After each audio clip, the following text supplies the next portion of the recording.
Axé para quem é de axé e axé para quem ainda não é.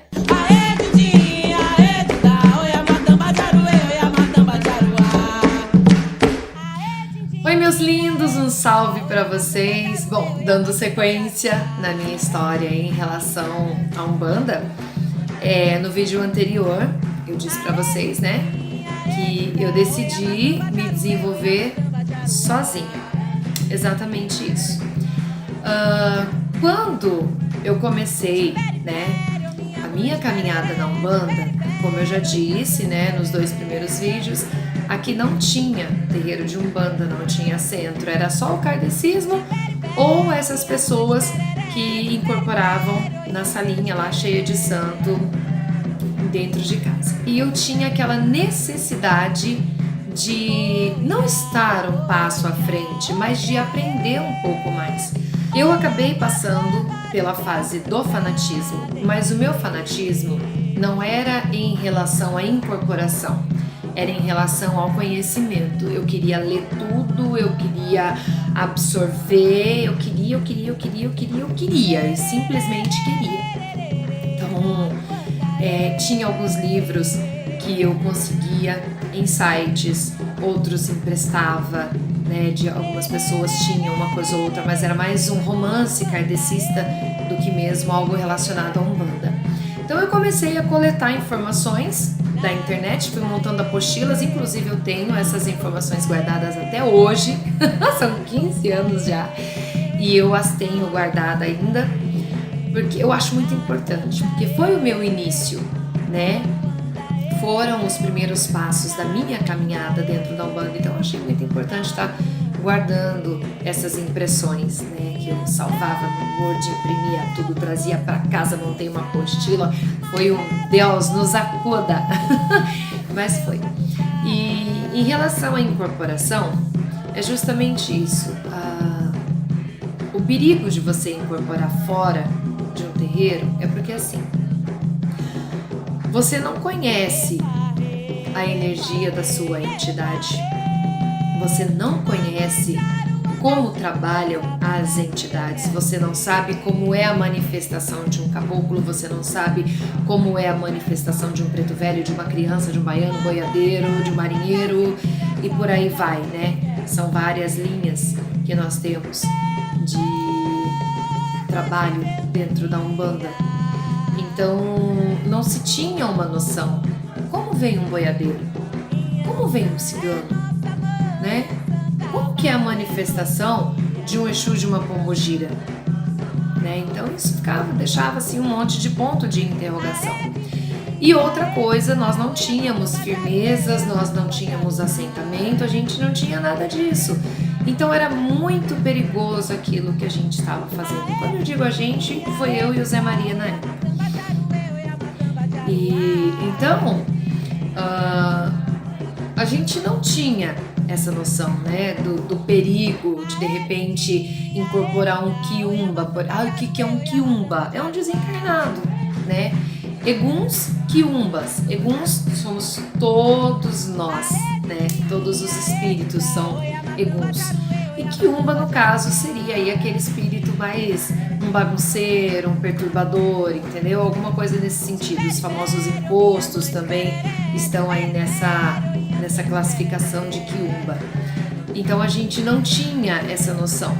Nós sabíamos o que sentíamos. Por exemplo, se a gente fosse ajudar alguém e nós sentíssemos, né, aquele incômodo básico, né, de ter uma ânsia, de ter uma dor de cabeça, a gente já sabia que tinha um trem ali, que tinha que tirar alguém dali, que estava em obsessão, a gente já sabia.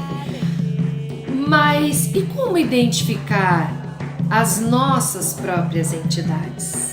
Gente, eu falo que eu acho que a missão era tão forte, né? Que graças a Deus a gente não teve esse tipo de tropeço, né?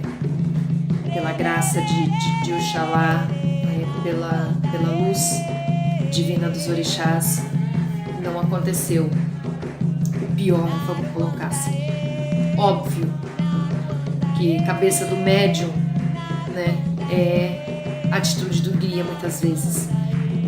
E a gente não sabia, né, não tinha noção do risco que a gente estava correndo. Quando a gente fala que muitas vezes a cabeça do médium é a atitude da entidade, é porque assim, quando você está no desenvolvimento mediúnico principalmente, o seu pensamento, ele pode interferir, você pode interferir no trabalho daquela entidade, entendeu? Hoje nós temos 98% de médiums conscientes, né? Médiums que estão presentes, que estão vendo o trabalho dessas entidades, como elas estão trabalhando, o que elas estão falando, o que estão conversando, entendeu? Mas, gente, é aquela velha história, é a medicina e o paciente. O médico não pode sair comentando a vida do paciente, da mesma maneira que os médiums não podem sair comentando a vida dos consulentes. É bem assim que acontece. Então, tivemos 2 vezes, sim. Tivemos 2 vezes. Uma vez aconteceu comigo e a outra foi com o Zé. Mas é justamente isso, gente. É pelo perigo que se corre de não ter um assentamento, de não ter um terreiro, de não ter alguém responsável pela sua coroa. Coroa aberta, qualquer um toma conta. Infelizmente, essa é uma grande verdade, né? Então, se você não faz um banho, se você não firma o seu anjo de guarda, se você não tem ali uma firmeza pro orixá, uma coisa ou outra assim, você acaba ficando à mercê de espíritos zombeteiros, né? Você acaba ficando à mercê, o seu corpo está exposto, né? Você está lidando com o que você não vê.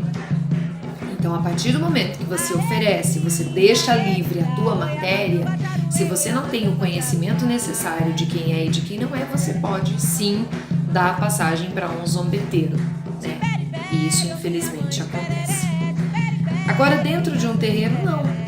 Dentro de um terreiro, você convive com a energia das entidades. Então, se tem uma gira de caboclo, você sente a energia desses caboclos, você consegue identificar se quem está próximo a você é um caboclo ou não. Se é uma gira de preto velho, é a mesma coisa, você consegue identificar essa energia mais tarde. Da mesma maneira que se você está numa gira de Exu e Pombogira, você consegue também identificar se o que está próximo a você é um Exu ou uma Pombogira. Você consegue ter essa certeza de incorporação. Você não está dando o seu corpo para qualquer um, né? Você está dando o seu corpo para uma entidade trabalhar. Então é isso que é bem bacana de estar salientando, né? De estar explicando. Então, se você de repente não tem um terreiro próximo a você, mas de repente você sabe que você é médium, você aceita essa condição de médium. O que é aceitar a condição de médium? É saber que a partir do momento em que você assume esse compromisso com a espiritualidade, você tem que deixar muitas coisas da sua vida de lado. Muitas vezes você vai colocar uma outra pessoa que você nem conhece em primeiro lugar. Esse é o compromisso da Umbanda, do médium umbandista. É você colocar uma pessoa na sua frente. E essa pessoa não é uma pessoa da sua família, não é seu marido, não é seu filho, não é seu namorado, não é pai, não é mãe, não é irmão. Não, é um desconhecido. É uma pessoa que vai procurar o terreiro para ter atendimento. É uma pessoa que vai em busca de uma desobsessão, é uma pessoa que vai em busca de um acalanto, de uma palavra de ânimo, é uma pessoa que vai atrás de abertura de caminhos, e você tem que estar preparado para isso. Não adianta você, por exemplo, se o seu trabalho é na quinta, quarta-feira você encher a cara de cachaça, entendeu? Quem usa droga, entendeu? Você tem preceitos a serem cumpridos. Então, se tem um trabalho na quinta, a partir de terça-feira você já não pode beber bebida alcoólica, você tem que se privar de relações sexuais, entendeu? Se você é usuário de droga, você tem que dar um tempo, pelo menos 24 horas, no mínimo 24 horas antes de começar o trabalho.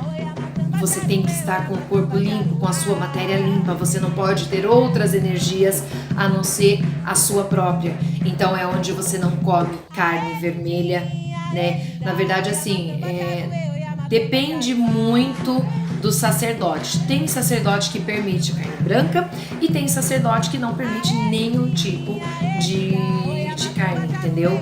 Pelo sacrifício animal, né? Então, tem sacerdote que não admite que um filho de fé consuma carne, nem de peixe, nem de frango, nem de porco, nem de boi, nem de ninguém. Agora, tem sacerdotes que já permitem, né? Permitem que sejam, por exemplo, o peixe, por ele ser um animal de sangue frio, não ser um animal de sangue quente, então ele é permitido. Outros permitem também o frango, porque além de ser uma carne branca, é uma carne leve, uma carne de fácil digestão.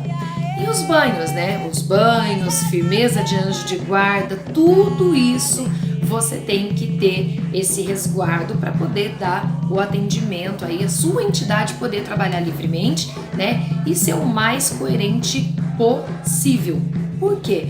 A energia que vai se achegar para perto da sua matéria limpa, energizada, é a do seu guia. Agora, se de repente você não cumpre os preceitos, você comeu carne, você bebeu, você usou droga, você fez sexo, como que você vai identificar se é realmente a sua entidade que está ali se plasmando ao seu lado ou se não é um quiumba?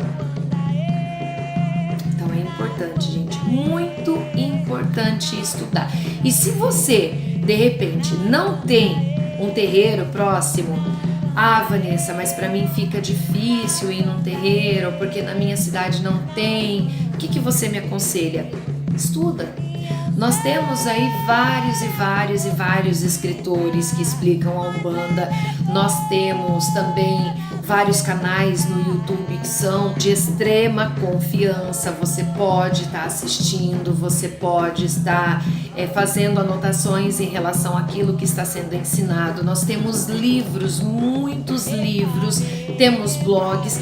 Lógico, você não precisa absorver tudo. Você pega aquilo ali, faz o seu resumo, vê o que você pode absorver para si, né?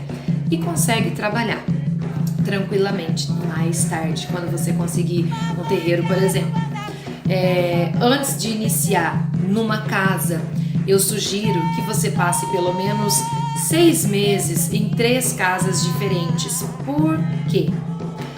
É igual igreja, gente. Se você vai numa igreja católica, uma igreja protestante e uma quadrangular, cada um tem um jeito de ensinar, cada um tem uma doutrina, né? É onde você frequenta, vê a qual você se adapta melhor para você poder frequentar. Nenhum terreiro é perfeito, nenhum terreiro é perfeito, tá? Trabalhamos na luz, mas não somos perfeitos porque somos seres humanos, tá bom? Então é isso que eu recomendo para você. Antes de se iniciar, frequenta aí pelo menos 3 terreiros diferentes, vê como que funciona. 6 meses é um tempo bom, né? É mínimo e é bom para você conhecer o trabalho, porque você vai ficar ali na assistência, você vai ficar observando, né? Você vai tomar passe, óbvio, com entidades, você vai pegar banhos, você vai fazer. Eles vão fazer por você aquilo que tem que ser feito, tá? Aquilo que você permite que seja feito por você. Então, antes de iniciar, faz isso, que eu garanto pra você que mais pra frente você vai lembrar disso que eu tô te falando, você vai falar, olha, a Vanessa tinha razão, a Vanessa tinha totalmente razão no que ela falou e hoje eu tô feliz onde eu tô. Então, esse é um pouco da minha caminhada, né, dentro da Umbanda, do meu desenvolvimento mediúnico. Demorou para que eu chegasse ao centro, né, ao terreiro do Pai Miguel, demorou. Então, nesse caminho que eu tracei fora de um terreiro, realmente, eu ganhei muita experiência, claro que sim, né? Também hoje eu sei o que eu talvez não deveria ter feito, mas é como eu disse, né, gente? Era o que tinha para hoje, né? Era o que eu tinha ali à minha disposição para o meu desenvolvimento. Então hoje eu tenho, assim, bastante discernimento, a gente vai se aprofundando cada gira, cada vez que vem uma entidade conversa, ela transmite aquela sabedoria, você consegue absorver e você então entende o que realmente é bom e o que realmente não é. Bom, esse era o vídeo de hoje. Lembrando, deixa o seu like aqui, tá? Curte também o nosso canal, conforme eu for colocando vídeos novos aí, vai entrando pra você também, tá bom, gente? Gratidão por ter ficado comigo aqui até agora. Eu sei que é cansativo, eu sei. Mas eu preciso contar, eu preciso colocar pra fora, né? Toda essa minha experiência, pra que de repente você que esteja aí meio perdido, você não sabe pra onde ir, não sabe o que fazer, quem sabe, né? O seu caminho de repente não seja igual ao meu. Quem sabe não seja a hora de você parar de sofrer, de bater cabeça e realmente traçar um caminho reto aí para você seguir. Não precisa ser nem dentro da Umbanda, tá? Aqui é como eu me reconheci umbandista, né? Vou trazer para vocês também muitos outros vídeos falando da nossa vivência de terreiro, do que nós fazemos no terreiro também. Vou trazer uma explicação o que é Umbanda, como começou, né? A partir de quando. Então eu tenho certeza que vocês vão gostar. Axé para quem é de axé para quem ainda não é, e que Oxalá abençoe a todos. Tchau!